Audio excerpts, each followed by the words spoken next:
All right, Chief Starnes.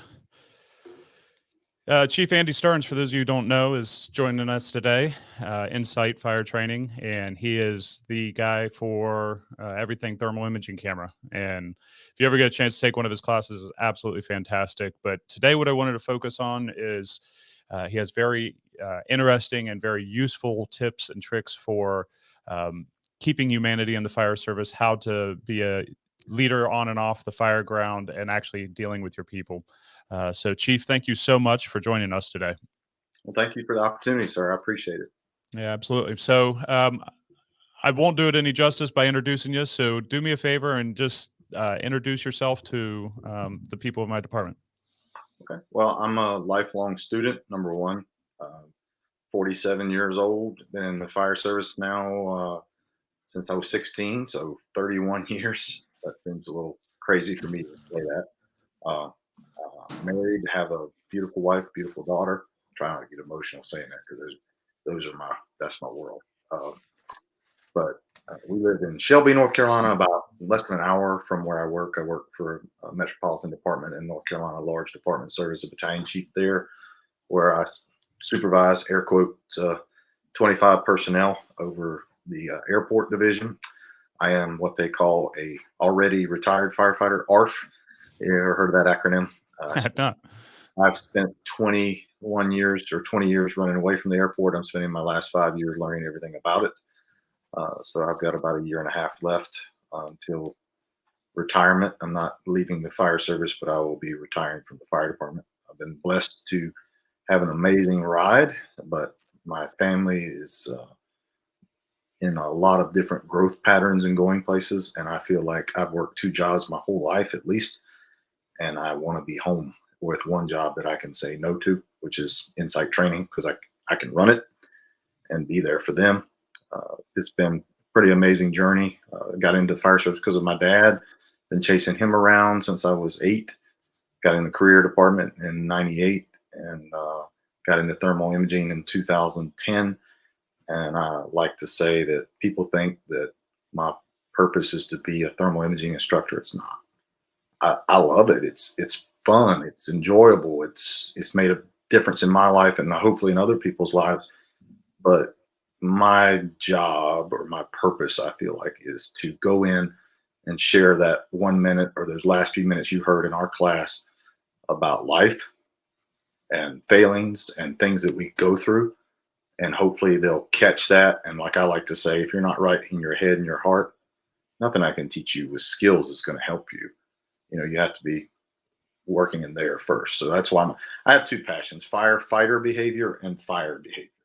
So my firefighter behavior is faith and behavioral health and all the things that I learned the hard way. Fire behavior was I got to hang out with my dad, and I got into this that way.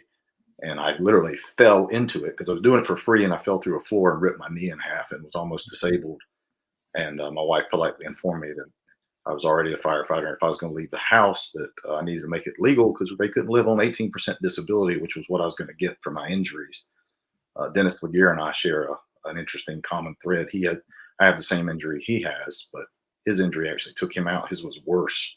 His had a lot of nerve damage. I was very fortunate to come back. So that's when Insight Training was born. Just out of sheer, my wife said, "Hey, if you're going to do this, make it legal, protect us." And I had no idea in 2015, starting off just trying to hang out with my dad, that it would turn into something that we've taught in all 50 states. And last check, we've assisted firefighters in 20 different countries. And we have wrote the first thermography-based firefighter curriculum. It's actually credentialed through infrared training centers. And none of that's because of me. That's God, my dad, my wife, the support I have, being around smart people and praying it rubs off. And a lot of mistakes, a lot of learning along the way. We haven't taught it 100% correctly the whole way. We learned and growed and shared that. And everything we do, my dad's motto is: we test, we demonstrate, we share, you decide. So I've tried to do that. But it's been an amazing ride, and I look forward to what's next. We got some big goals, but my actual next step is to do more of what you called me to interview me today. So that's it. Very cool. And so what would you say your everybody kind of identifies with a style of some sort. What would you say your style of leadership is? Where are your strengths, where are your weaknesses on that? Well, I don't think you have enough time for me to go through all my weaknesses. There's quite you to write a book or more on that. But my leadership style is definitely, I am like someone that pulls up in front of a burning building, and I size the building up and then address the building based on conditions, staffing, resources, all of the things that we are supposed to do. I've taken the same concepts that firefighters use on the fire ground and then learned a lot of behavioral health things that I think all firefighters should learn in recruit school to assess people.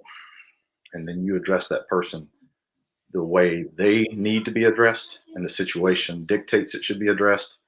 And it should not be, the same all the time. I know there's all kinds, that would probably fall into that chameleon style or adaptable. Don't quote me on that. I don't get in it. The leadership book I study right here, my friend, is the Bible. So, and right now I'm rereading one called Maxwell Leadership Bible, and it's stepping on all my toes. Trust me.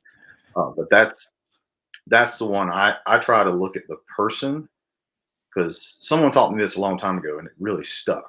He said, and his husbands are really guilty of this. So this will hurt if you're married or heading down that road.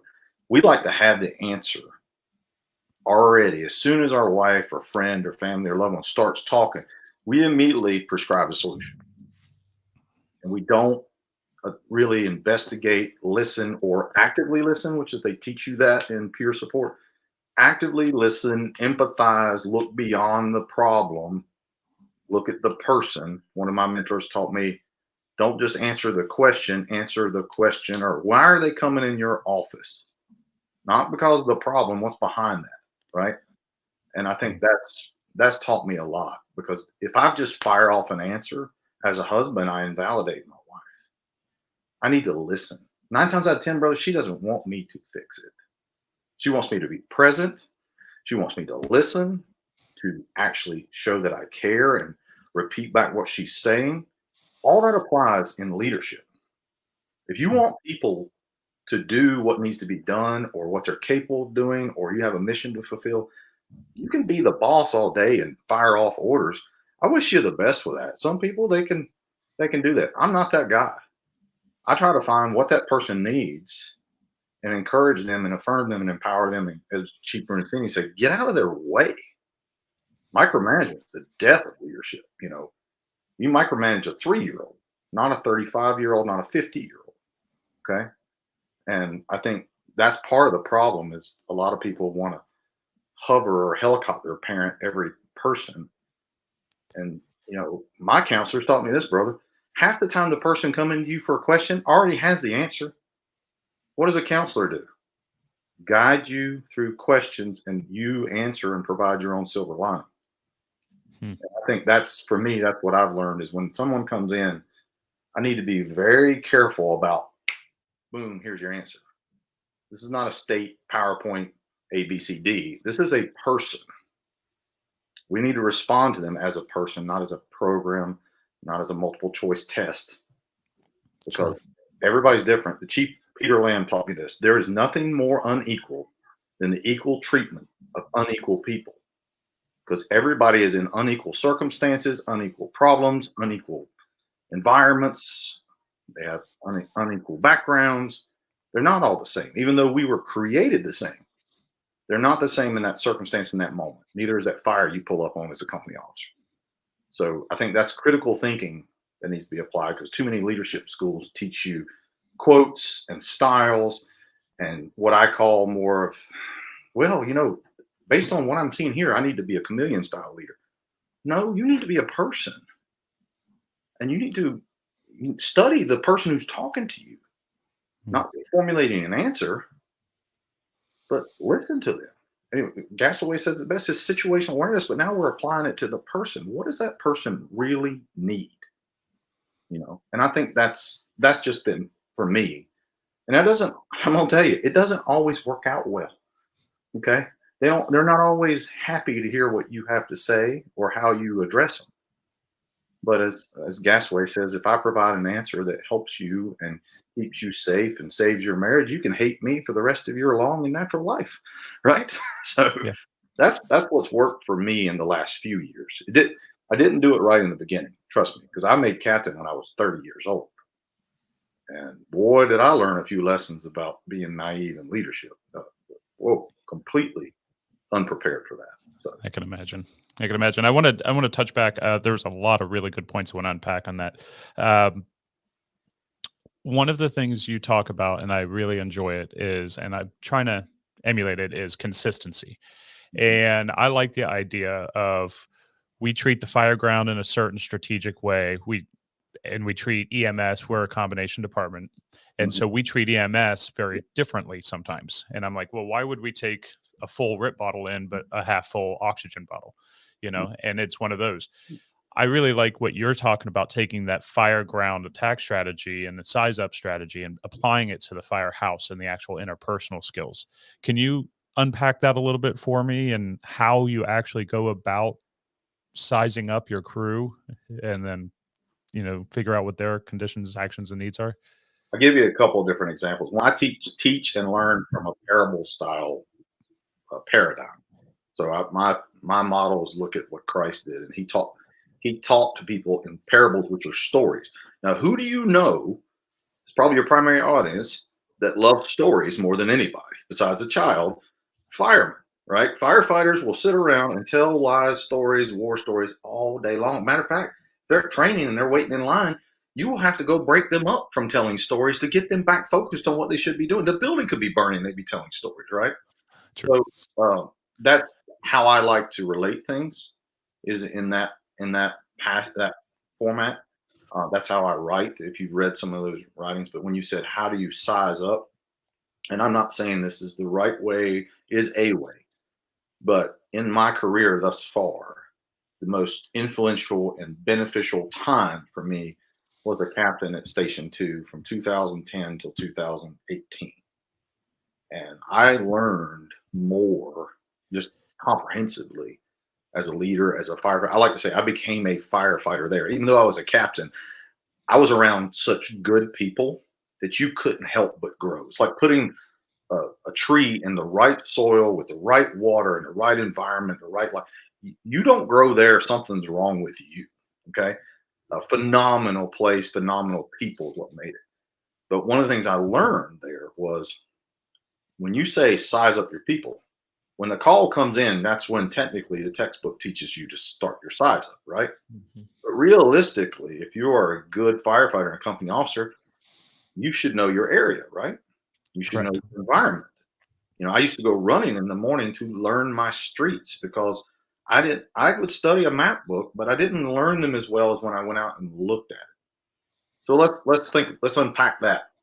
What's the difference between reading a book about a person and knowing the person? You know information, but you lack Mhm. what? Relationship. Yeah. Okay. I was going to say context. Context and relationship. So if we're talking about a building, it's context. We're talking about a person, it's relationship. Okay. So in order for me to size up my people, what do I first need to know about them? Who they are, what makes them tick, what makes them mad, what they care about, what's important to them, what do they do on their days off? I have one friend of mine that, when he left the fire, he was one of the best firefighters I know and still is. But when he left the fire station, he turned the fire department off. You would never know he's a firefighter. And then I had some other ones that were very passionate about their sidelines, very strong in their faith and family. And each one had a different thing, a different thing. They're all good, great firefighters, but you need to know their background, what they were going through. Was their wife about pregnant with their second child? Was their family members, such as their dad or grandpa, sick and dying with cancer? You need to know all that. And the only way you do that is what? Spend time with them, talk to them about more than tactics. I hate to break this to all the solid leadership gurus out there in the fire service, but you need to know the person better than you need to know the job. Because if you know that person better than the job, that person will do a better job for you. I Mm. had a young firefighter one who came to my company who started building houses when he was 16 years old. Who do you think I asked building construction questions about? To him. Not me. I can barely build a birdhouse, right? This guy, I mean, he's phenomenal. He's a resource. So sizing up your people begins with the relationship and understanding them and knowing their background, their life. And yes, you have to be good at the fundamentals. But my goodness, have we forgotten to be a person? Right? So that's where you start. And then when they start showing up, riddle me this: whatever shift you work, I'll bet you can walk through the parking lot and tell what kind of day you're going to have by certain individuals in the way they park their cars. Because firefighters are very, very pattern oriented.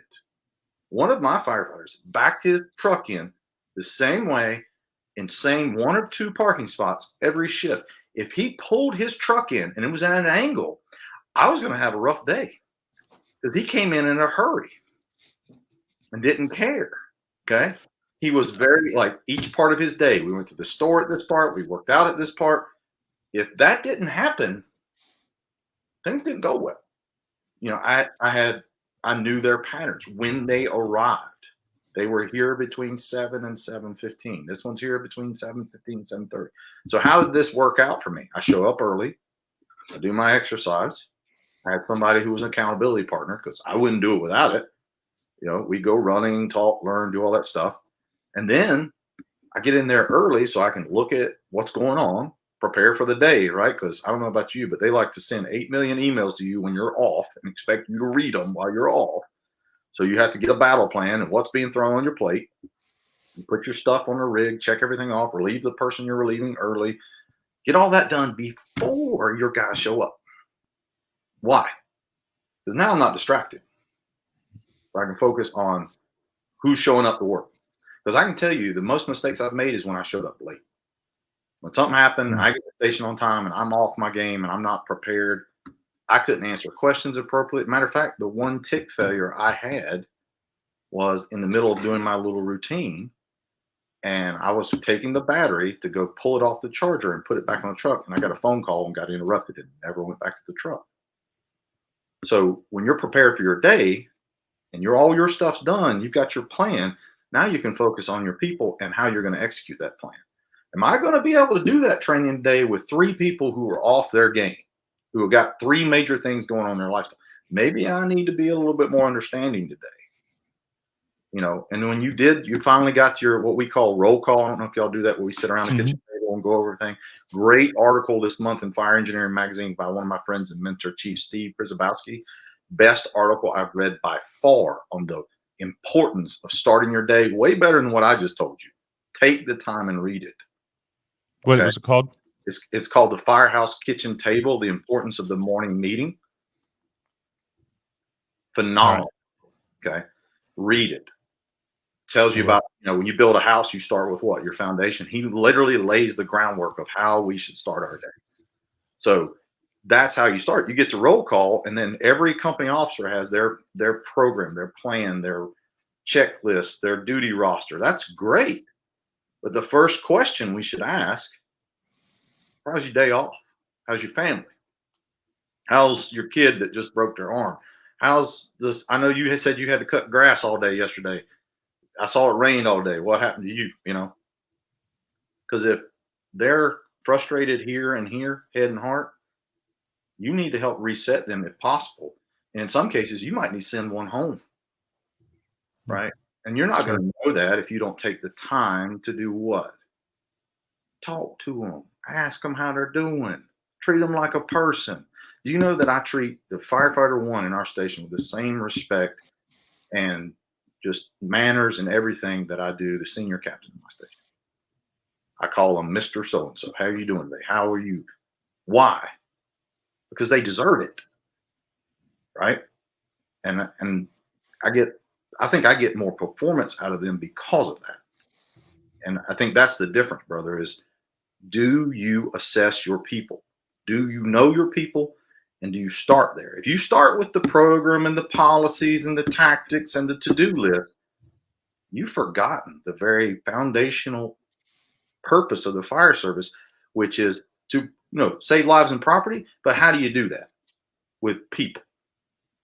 And those people need to be cared for. And that's just how I have done it.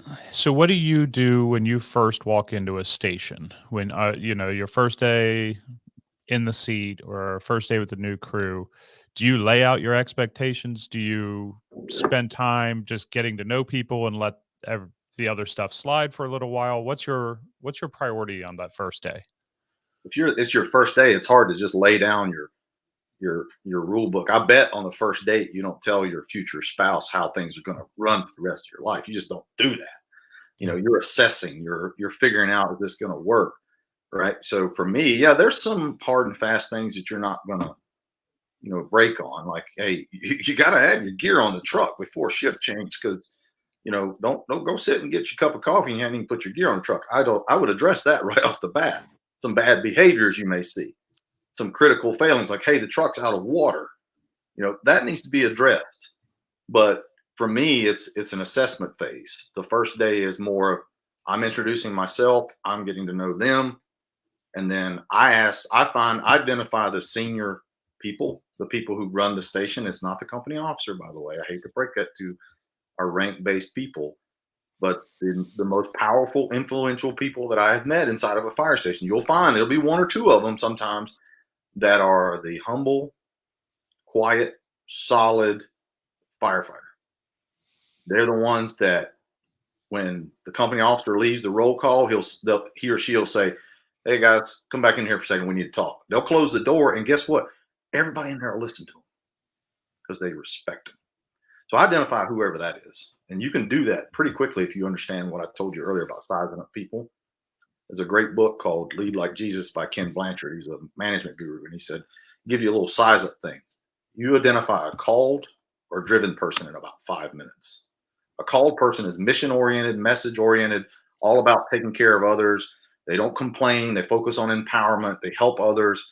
They are very consistent, as you said, in what they do and how they treat people. And they do not do the look at me, look at my rank, or none of that. They don't. They're servant leadership oriented, right? A driven person is driven by power, greed, recognition. They don't do succession planning. They lead by intimidation. They don't teach. They withhold information. They're very, I do the roll call. I do the report. They're all about me, me, me, right? So you identify that pretty quick. And that size up can be done. Hey, I got there, put my gear on the truck, walked around, said hi to a few people, listened to a few conversations, and boom, boom, boom. There's 3 people right there that I know are solid in these things. So And how do you approach the two different ones? I've my guesses, but walk us through the difference between how you handle somebody who's called and somebody who's driven. well, first you have to get to know the person, and I like to say this too. I learned this the hard way. If you meet a bitter, cynical firefighter or someone who's driven, they didn't get that way overnight. So don't expect in 5 minutes for you to figure them out and change them. Worst thing you can do is go form a relationship with someone with the whole expectation that I'm going to mold this person and adapt them and change them. No, you're not.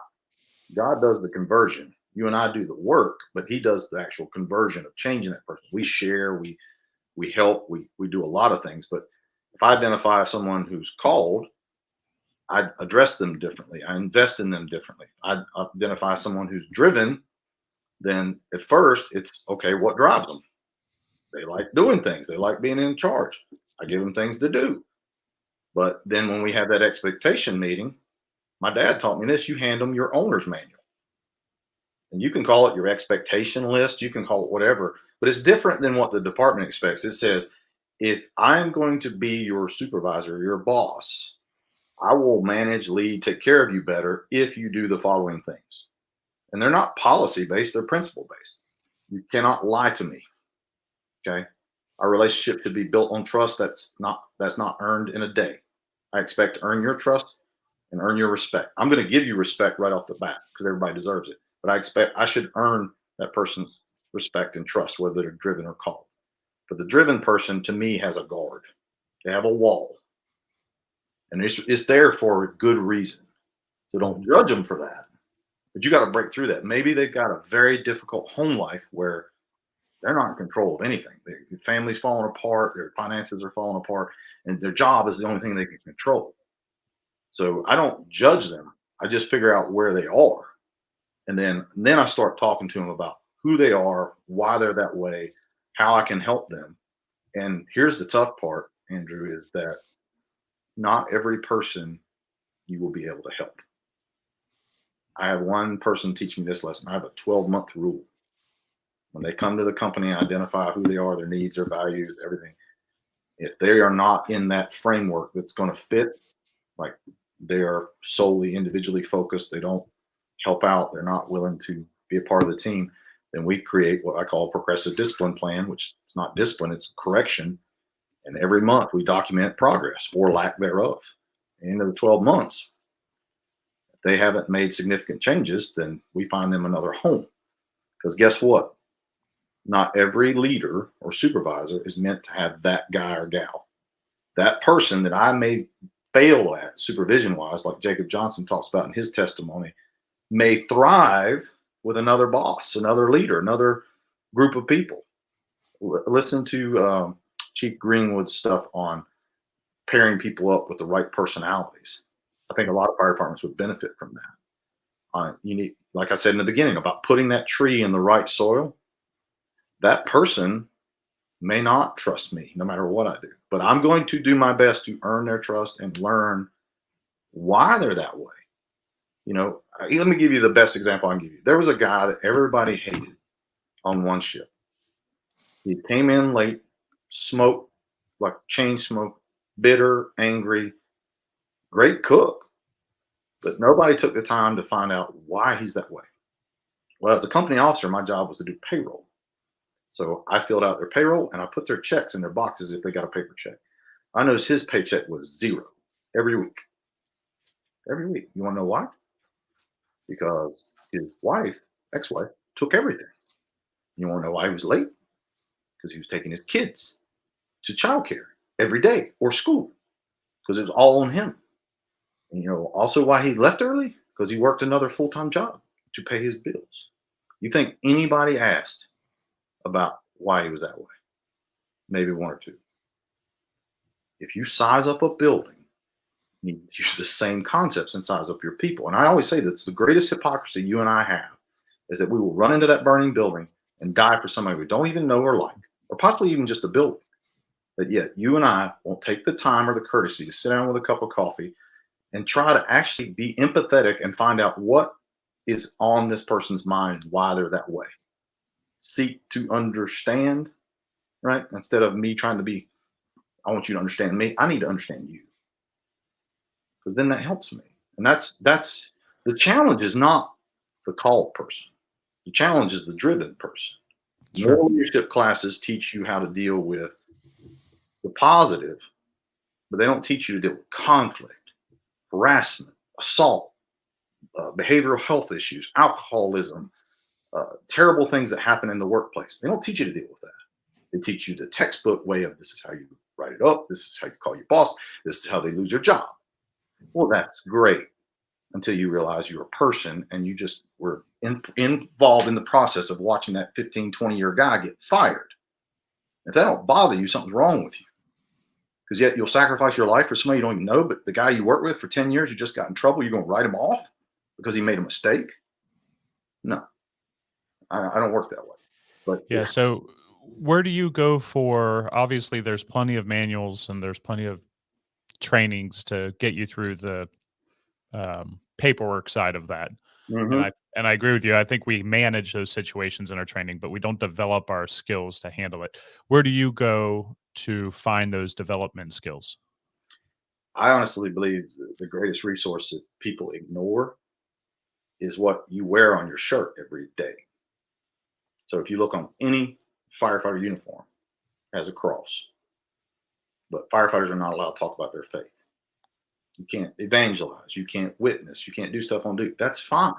But St. Francis of Assisi said, in all things, go and preach the gospel, and if necessary, use words. The best firefighters I knew were not because they told me they were good firefighters, it's because they showed me. And everything they did. The people I knew who had strong faith skills or a faith relationship exemplified it in how they treated people.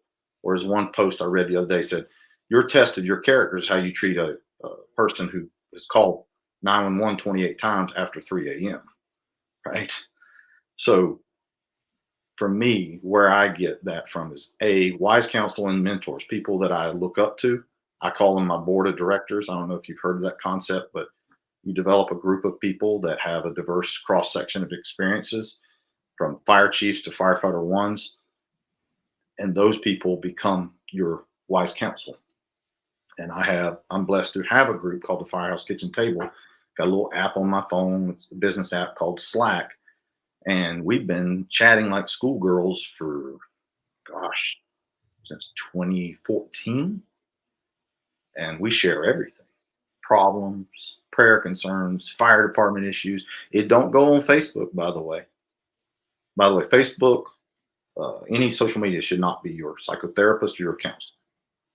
That's one of our biggest issues there. But as far as seeking out that, I seek that out there. I spend a lot of time reading, and I read different things than most people do. I don't read the standard leadership books. I start with the Bible. That's where I can tell you that my day, if I don't start my day there, my day is different. If I get messed up in my schedule or get up late or whatever, if I don't start there, I'm a different person. So that's my foundational thing. Like, I'm reading Maxwell's Leadership Bible right now, and that one's tough. You're looking at each person that was appointed to do something that they didn't feel they were equipped or called to do, and all of their failings and flaws. And then you start looking at how they failed. If you study historically leadership, everybody talks about all their successes.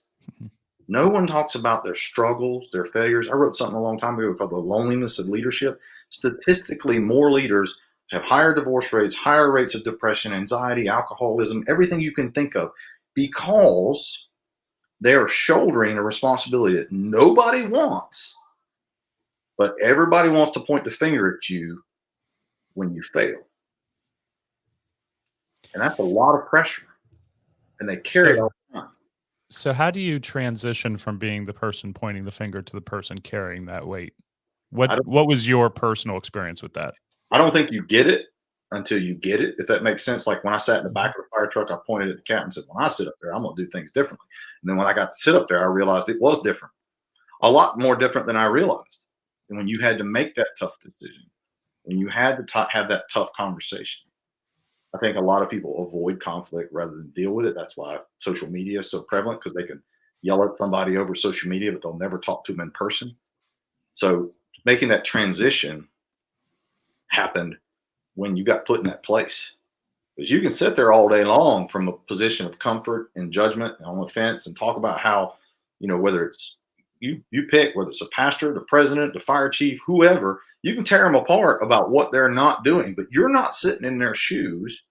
You're not having to make those tough decisions on what is spent, what is not spent, what is approved, what is not approved, who gets fired, who gets disciplined. You don't make those decisions. And until you sit there and have to do it and you feel it, you won't understand it.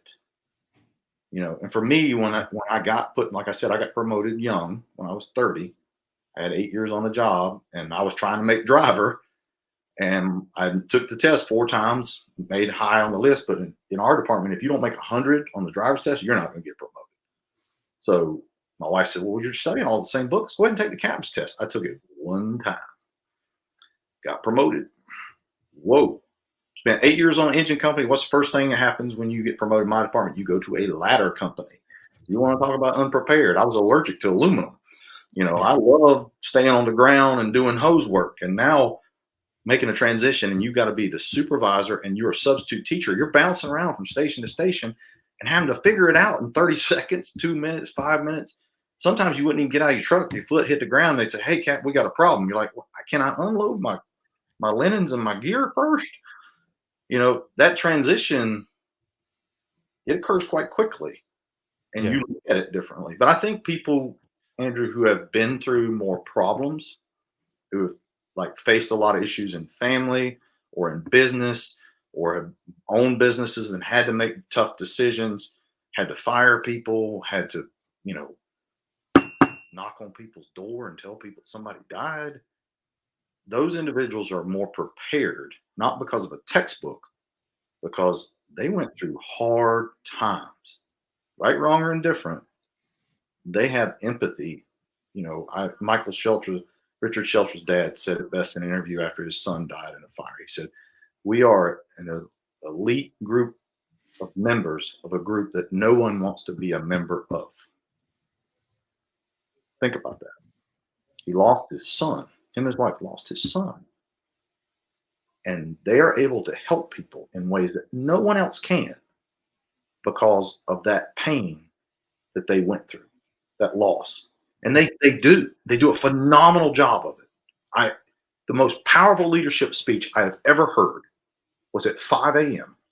after being there all night, talking to firefighters who were hurting because Richard died, and watching his mom and dad come in there and thank every single firefighter who tried to make a difference that night and hug them after seeing their son in the morgue. I'm telling you, there is no greater leadership training than failure, tragedy, being broken and crushed, which leads you to being qualified. No textbook can teach you to tell someone about that process, about the pain and how to manage that if you can't.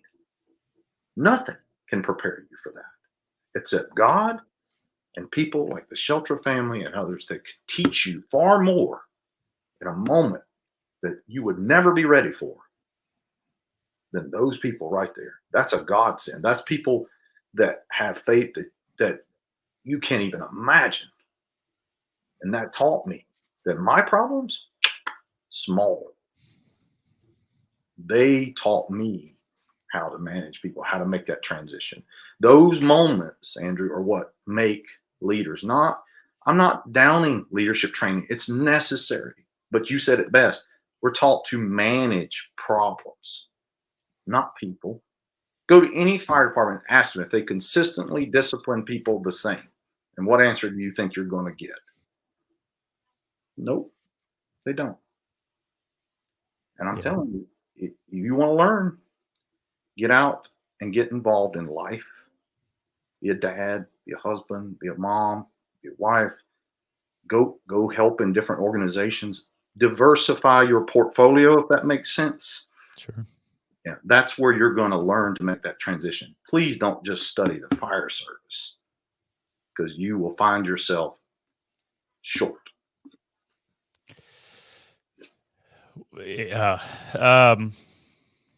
Can't imagine the strength that must have taken from the Shelter family. What is your advice to somebody when the world does come crashing down around your shoulders? We all have, I've always, the PTSD, the whatever we're calling it on any given day. Um, what, I mean, you can't prepare for a line of duty death. You just have to go through that. That's not. So how do you prepare somebody to have the foundation to at least be able to handle the struggles that we're going to go through? Because you can almost map out a firefighter's struggles at some point in their career. The timeline is different, but the pattern is similar. Sure. But the framework can be the same on how it's handled.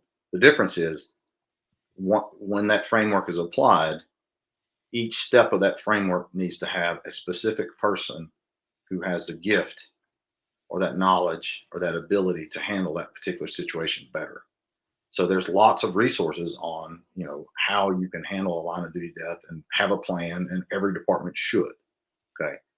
But ICS is a framework. ICS is not a relationship. And you know as well as I do, if I get the wrong incident commander over a big incident, how's that incident going to go? Not very well. Even if I have a bad incident commander, but I have the most amazing team underneath him or her, an incident may go better. Each person is a part of that framework or plan that's assigned to it needs to be a person who can do that. Your people who knock on the door and deliver the message to the family doesn't need to be just any old person. That needs to be the most compassionate, respected, skilled, and experienced person that the department chooses, and had some training in that too. Grief support, how to handle that, what to say, what not to say, right?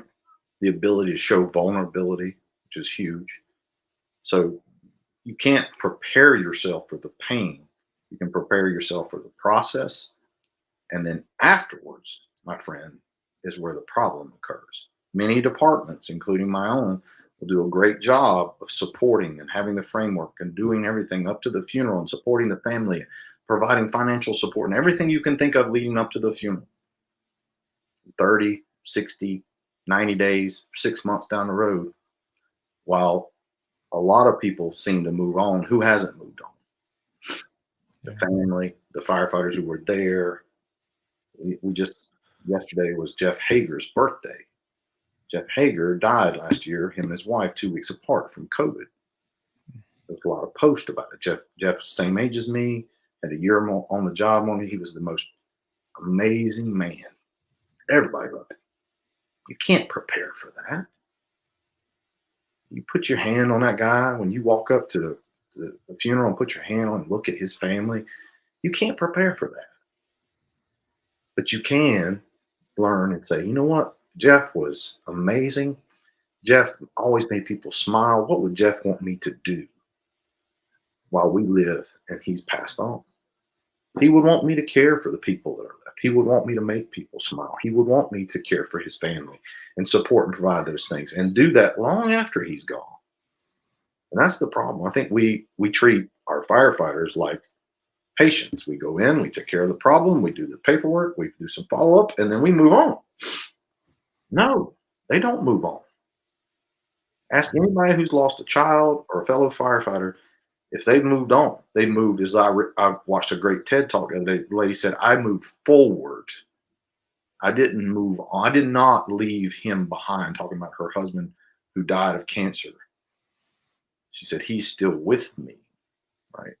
So you prepare yourself by having a plan and having wonderful people in certain key positions ready, God forbid if it ever happens. But you better have a plan for how to support those people long after that. Because you said you can about predict what's going to happen to a firefighter. Well, how can I predict that? Let's see. We have years of potentially traumatic events. We have line of duty deaths. We have cumulative stress. We have critical incident stress. We have all this. Well, what are we doing each year to help them? Oh, well, we got the NFPA physicals and all that. Yeah, that's great. But are you doing anything for their head and their heart? Are you helping people get to counseling? Are you providing family support? Are you training them on how to manage incidents in their home? I have a program that will be released next year called the Ultimate House Fire. Yours. And it has nothing to do with a house burning down. It has everything to do with your life burning down. If you don't understand how to deal with those issues, a 2.5 stretch down a hallway ain't going to help you when you find out your wife just cleaned out the house and left you and you didn't see it coming. Okay. We need to do a better job of training our people for life. Because I get more firefighters who don't know how to deal with life.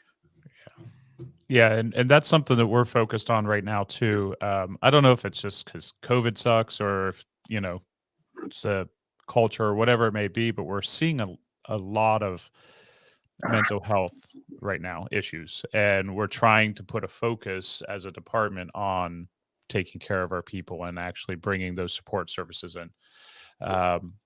What have you seen that has worked very successfully? Is there anything? So a lot of what you've talked about is the interpersonal and the micro. Is there anything on the macro that you can guide us to is actually putting that stuff in place?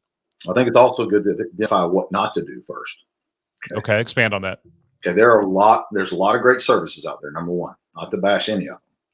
But unfortunately, there are a few cash cows out there that all they're looking to do is come in, have your department write them a very large check. They'll provide you an online platform of resources, and they'll come in and talk at you, not to you. Okay. Beware of organizations that offer generalized programs such as bullying, hostile workplaces, all that stuff, but they don't make it what we call culturally sensitive. They're not firefighters or first responders, police officers. They don't have any empathetic, experiential, relevant background. They're clinical. And clinical is great, but clinical without relationship is just fatal for your organization. It's terrible. because we've had numerous clinicians, psychiatrists come in and try to talk at us. We had one group come in and try to talk to us, and two of them left in tears when the firefighters started talking. One threw up. They weren't ready for what was going to be shared with them. So if you hire someone, they have to be trained in it or have a background in it. So the macro, the big, bringing in the big ones, that's great. You should train your whole department from recruit to retiree to spouses to everybody should have resources provided on a framework of that big level. But please make sure that whoever you're bringing in understands as you said in the beginning, the context of who they're delivering it to. I sent a couple to counseling, and the counselor told them, "Well, y'all just need to spend more time together." And his wife looks at him and goes, "Can we hire somebody else? She's fired." They both work two jobs. Their families live out of state. They got 3 kids. They know they need to spend time together. That's like telling an anorexic they need to eat. They know what the problem is. They even know what the answer is. They can't get to it.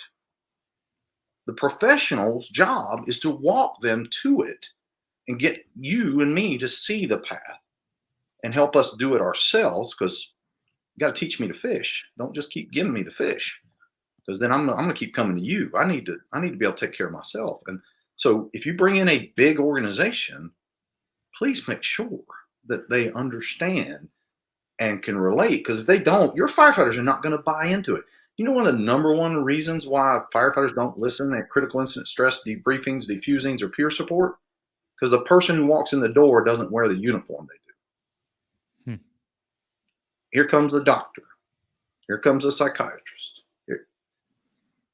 Unless they come in with some amazing story that immediately gets buy-in, like Dr. Tina Brooks, for example, was one of my mentors, and she debriefed people at 9/11, Sandy Hook, Aurora.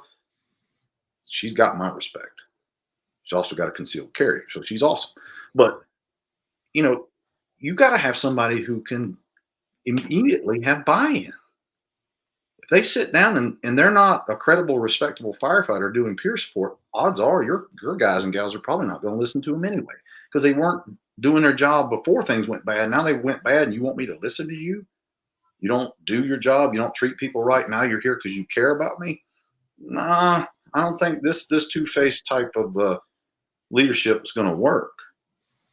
A friend of mine taught me this. She said, everybody can be on your peer support team, but not everybody gets to serve. Because you don't want to send that one person whose gift is not big groups and they're better with individuals, may not go with it. So, getting macro level stuff is needed. And tell me this, when you look at fire departments, behavioral health, peer support, all that stuff is the last thing funded, if at all. So it's supposedly important, and yet the majority of fire departments put $0 to it. Zero. Yeah, I know from a personal standpoint, and without sharing my story, the stigma of using those services was one thing.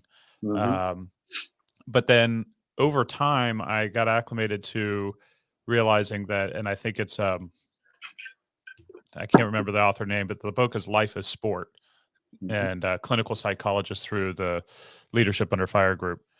And he was basically talking about how we bring in physical trainers for our body, we bring in physical therapists for our recovery, but we don't do that for a maintenance dose on our brain. And I really kind of looked at that and I was like, okay, so that took some of the stigma off. How do you do the day to day?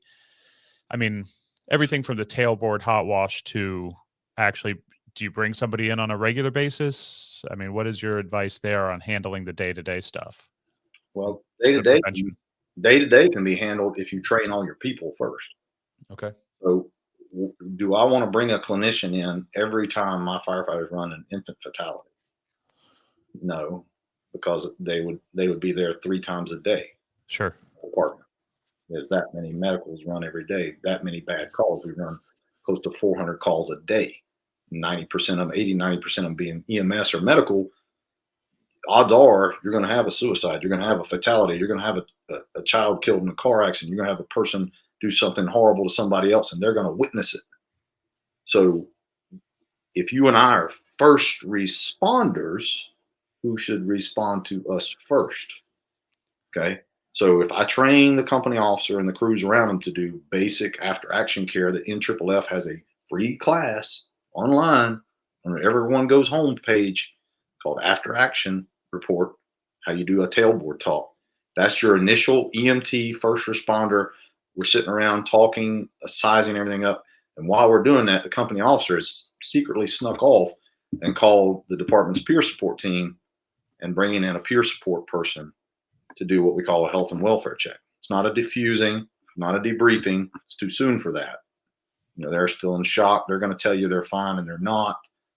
So we have 2 therapy dogs. And I'm going to tell you, I was not a big fan of the therapy dogs at first until I seen it work. I seen a big, gruff, bitter, angry firefighter, and he wouldn't talk to nobody. And that dog walked in, and that dog went right to him, and that dog broke him. He smiled, he started crying, started petting the dog. I'm like, that dog did something I could never do, right? Different ways for different people. So we'll have on our staffing, our every day you look how many people are on duty. We have a little icon. You click on it, tells you which peer support team members are on duty today. And sadly, there's not that many. You know, if you look at our dive, our hazmat, all that, we got a bunch of those. But every day it'd be like 2, 3, 4 peer support team members. But those people are priceless. And if the company officer or the battalion chief clicks on that, they can immediately pull that person to their station if they're not on a working fire or CPR. They can pull them off the truck, come to their station, and that person is trained in peer support and critical incident stress management and some other things to check on them. And that's a size up. Hey, based on my assessment, chief, the 4 that I talked to, 2 are pretty good, but one of them's got a baby on the way and they just witnessed an infant fatality. They sent them home. We're going to have to do some follow up. So that's where you should start. First responders, taking care of first responders. Peer support is there to support. And as Dina always says, who is one of my favorite people in this industry with behavioral health, you need to question, persuade, and refer. Don't get outside your pay grade. So if this person needs resources and counseling that's above what I can provide, then my job changes to the EMT who walks into the ambulance. I'm taking them to a higher level of care. I help get them that counseling, and then all I do is follow up, meet with them for coffee. How's it going? Are they giving you what you need? Is it the right counselor? How's your home situation? How's work? Is it improving? Is it getting worse? Because then you're an advocate and you're checking on them. You're doing something nobody else in the fire department's doing. You're following up, right? Yeah. And I would say in our department, that's the strength of our program. We got a lot of weaknesses, but we do that first part really well. We've got some other things we need to improve on, but you need to respond quickly. And I have a little app on my phone that has our team members on it. And when an incident comes in, we have dispatchers on our team. And if the dispatcher's on duty, they go, hey, engine such and such just went to XYZ terrible call. I can't get a faster response or information than that. And then we put people on standby and they find out who's available, who's on duty, and follow up with the BC and the company officer. Done. But that right there has worked really well for us. I'm not saying it's the best solution, but for us, it's provided that when you call 911, you don't want to be put on hold. Mm-hmm. You know, we're getting them care as long as the call is actually made.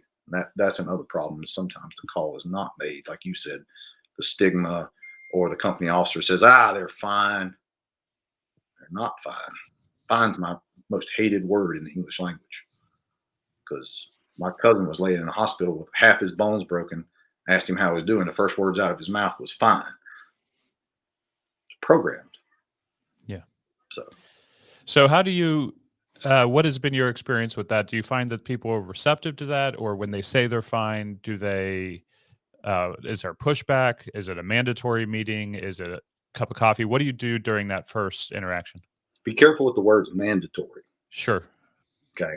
We cannot mandate anyone to go to counseling. We can mandate that we provide support but it's up to that person whether they receive it.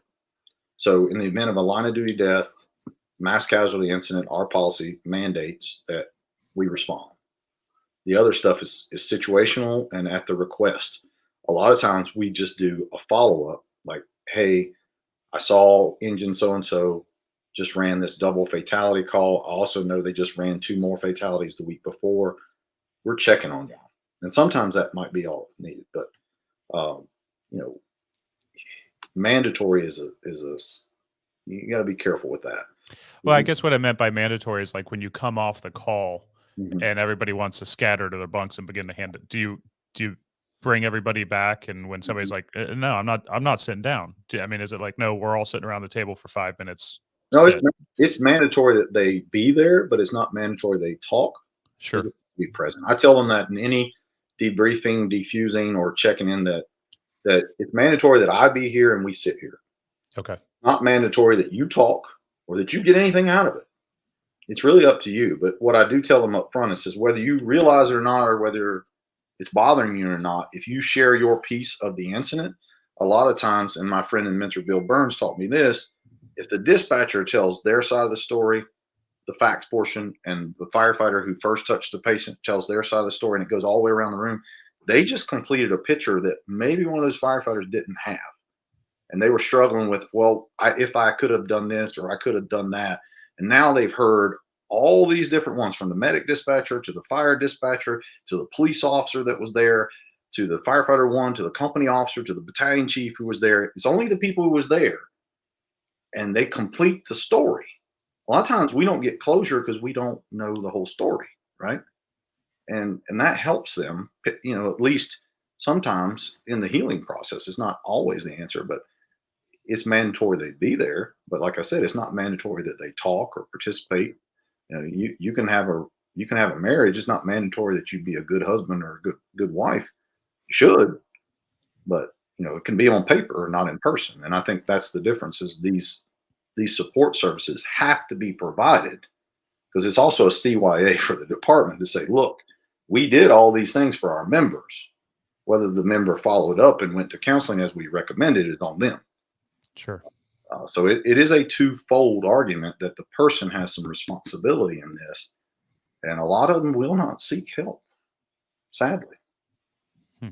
it's tough. Where do as we begin to wrap up our hour here, where do people go to get further information on this kind of stuff? What do you recommend? When you're talking about behavioral health in general, and Yeah, let's start with that. well, I mean, if you're like we're talking about nationally, there's lots of big resources. When you talk about the macro level, you can look at something like the Code Green campaign. It's a great website where you can go in and look at where they try to break down states and areas that have resources, but sadly, not every state has a resource. In addition to that, the National Fallen Firefighters Foundation, you can reach out to them. They have what they call last teams, which are ones that show up in the event of a line of duty death, and they can provide additional resources. They were phenomenal to me on several different line of duty deaths that I helped, and friends in other states that didn't have resources. I reached out to them, called me back at 2 o'clock in the morning. I mean, just compassionate, super nice.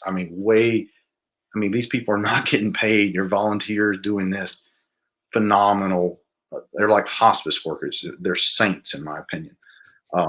Then when you look at the macro level, you also need to have a list too of big centers that are firefighter based. Like if I'm sending someone for inpatient treatment, and that needs to be in your multiple choice option, because if they get to that level, you don't want to go where I go. You got, the IFF Center of Excellence in Maryland. You got the Rosecrans St. Florian program up in, I believe it's in the Illinois area that Dan DeGrease runs. Phenomenal place, but you need to vet those places, right? You need to have a list of counselors that are right next door. If you don't have that, you need to work that out ahead of time. You don't want to call for a second alarm and wonder who's coming. You need to know who's coming, right? Where are these resources at? You need to have a list of phone numbers for firefighters to call that are not department backed. As you said earlier, a lot of them are not going to. The majority of them are not going to go to EAP. EAP's got a terrible, foul connotation stuck to it. And I'm not saying every EAP program is great, but we haven't had the greatest experiences with it. I will brag on our EAP from the financial counseling aspect, but check out your services first. What do you have that works? What can be improved? And if I'm a firefighter, here's something you can do for your own department. If your EAP is not doing a good job, guess what your department can do every year? They're contract providers. You get enough complaints, they're going to hire somebody else. Okay. But know who your immediate resources are. Having an immediate phone number, like Dina Ollie has one, the North Carolina peer support or firefighter peer support. They have a phone number 24/7. Next Run by Blake Stinnett, phenomenal group. That's more of a regional, national thing. He has a 24-hour regional number you can call for help. And he does a lot of trying to get guys and gals to counseling. Those are all great resources. There's another one called Safe Call Now, which is it's kind of a bigger one. It's not my favorite, but they do offer a lot, especially for correctional officers and law enforcement. You need to know who is the critical incident stress management people for your region. Do you have a team? Do you have to reach out to your state fire marshal's office? Basically, as you said earlier, you need to have a plan. And a lot of departments don't. And they wait till a bad thing happens and then they call 911. And I mean, I'm getting requests from people across the country asking me what to do. I'm going, what do you mean? What do you do? You know, this stuff suddenly becomes important when something bad happens. Yeah. Yeah. So I think fire departments need to have, we're all hazards organization, right? What about that? Did you plan for that? Sure. And I think that should be in every department should have a basic framework, peer support, next level counseling, 24/7 911 number for that kind of stuff, uh, intensive outpatient care, like going to somewhere a couple times a week, intensive inpatient care. We're talking about severe stuff, alcoholism, PTSD, severe depression, suicidal ideation, those types of things where they got to go in and basically get reset so that we can come back. And then what's your plan after that, brother, when they come out of that facility? Do you have a treatment roadmap that says when they come out of this 30 days, 45, 60 days, how do we transition them back to full duty? A lot of departments don't have a plan for that. They just have a talk with them, stick them back on a truck, which is the worst thing you can do. You said it best. I get hurt, I'm gonna have surgery, and then I'm gonna have physical therapy. When I come out of that treatment center, I need to have mental and emotional therapy that transitions me. It's not light duty, it's modified duty back to full duty. I don't need to go after, if I had PTSD from all the stuff I've seen, and I spent 45 days in a facility and you come back and then you put me back on the same engine company seeing the same stuff, I'm going to relapse, go back to drinking or whatever it is. They need to have that plan from the facility. They all give them a recommended treatment plan on what they should do to get them back on the fire truck or the whatever it is they do back to life. And a lot of these people, believe it or not, come out wanting to help other people. They're your next peer support advocate, team member, leader, right? Don't miss that opportunity, because when they're healed and they're whole, they're the ones you need on that team. Because the first question I asked the people who came to my team, I said, how many of you have had formal training? None of them raised their hand. I said, how many of you want to help people? They raised their hand. I said, how many of you have been through something horrific in life? They all raised their hand. I said, congratulations, you're hired. Because I can train you to do these things, but I can't train you to care. And I sure don't want to put you through those things to give you that empathy. Yeah. But each one of those team members, I know their personal story. So if somebody loses a child, we send that firefighter or whoever it is that has lost a child, not me, because I can't wrap my arms around them and say, I know how you feel. So comprehensively, you need to look at this thing as a big picture, from the small day-to-day problems to counseling, to the phone numbers, to inpatient treatment, to, as you said in the beginning, a plan for a line of duty death.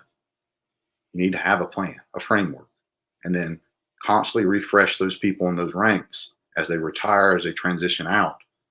Because if you don't, you're going to find yourself shorthanded when your department needs help the most, and that's not a good place to be. Well, I'm going to have to actually go back through that and unpack all of that and then actually start kind of seeing where we're at, to be honest with you. All right, I ramble a little bit. No, it's really good. It's really good. So as we start to wrap this up, what questions should I be asking moving forward? And let's go back to kind of the company officer, new company officer stepping up into a leadership position, whether it's out of class or senior firefighter. What questions should I be asking going forward? My wife and I had this conversation 4 or 5 nights ago. She asked me something about what would you have done differently? I said, a lot.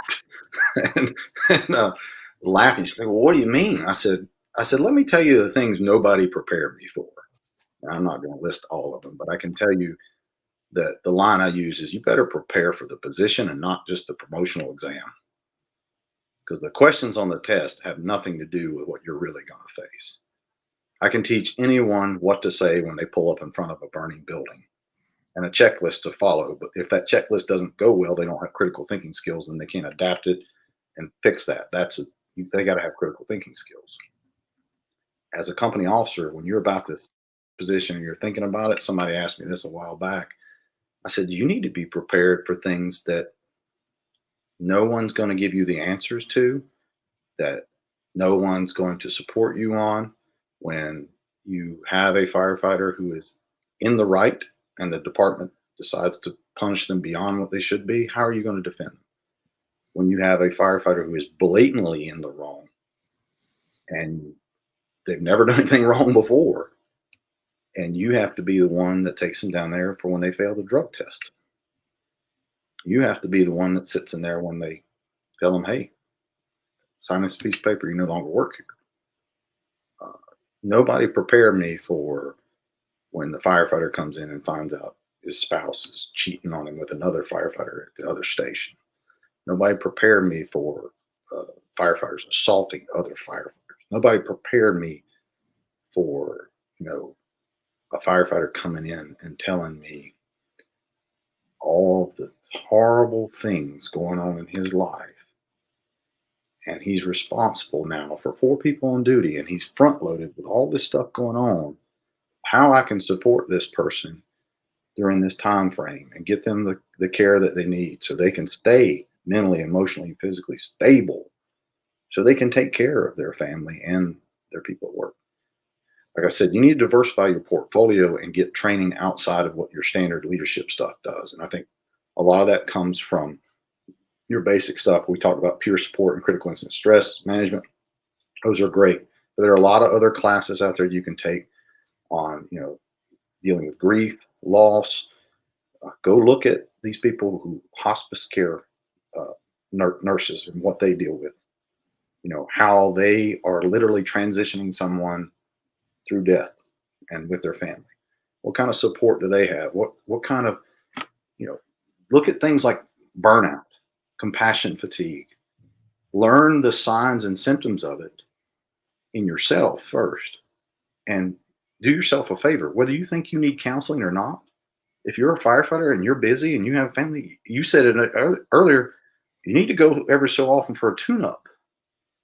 It's recommended if you're on a team that every quarter you go in and just unload.